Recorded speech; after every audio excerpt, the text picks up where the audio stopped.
I'm Sally Engelhardt, Grand Prix Dressage rider, and today's tip is all about the shoulder in. To achieve a good shoulder in, you want to firstly make sure you've got power and balance. So, horse in front of the leg and nicely into the contact, even seat bones, your posture nice and tall and even, so that you don't have too much body weight either way. Even 100 grams is too much. Really focus on that centre first. And of course, with your posture, your core should be holding you upright and doing the lion's share of the work in your riding. You don't want to be, getting left behind or rolling forward or losing your balance sideways. So make sure your posture stays good, your core stays nice and strong and tall, and that will help you with all of your movements and your transitions.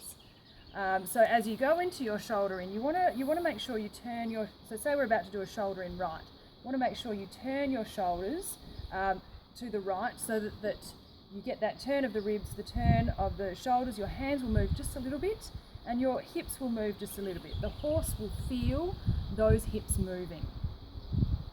And as you move your hips, you'll load up your inside seat bone and you may need your inside leg. The inside leg is at the girth.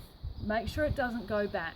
If it goes back, the horse will move its quarters over and you'll have a leg yield instead of a shoulder in. So you want the inside leg nicely at the girth, and of course the inside leg pushes the horse into the outside rein. The outside rein blocks the outside shoulder so it doesn't stay on the track. So you block the outside shoulder, the horse's shoulders move off the track and the hindquarters stay on the track for your shoulder in. You also want to then check your angle and bend. You should have enough angle that from the front, an onlooker could see 3 legs. You'll see the 2 inside front legs and then the outside back leg. The inside back leg will be hidden by the outside front leg, and that's because the horse has come off the fence at an angle. The bend of the horse, you'll have a little bend in your horse, you'll have right flexion and bend, and that will help with the flow of the movement. In your training, you can play with the angle and bend. You can have very little angle and a lot of bend, or you can have a lot of angle and very little bend, and you can mix it up like that. When you've got a lot of bend, make sure you really bring the trot back. It's very difficult for a horse to trot the big trot with lots of bend. So if you're going to play around with the bend, the more bend, the shorter the steps. Things to avoid.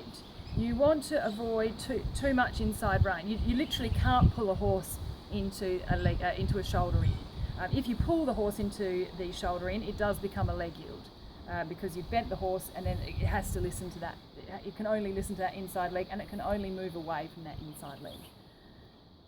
So the outside rein is doing all the work. The inside rein, you should be able to give retake. If you can't give retake, your outside rein probably needs to do more work. You want to avoid the inside leg going back. That will turn it into a leg yield. You want to watch your body weight. Be careful you're not, willing the horse into the shoulder in by throwing your body weight around. You want to keep your body weight to the inside because, of course, you need to load up that inside seat bone.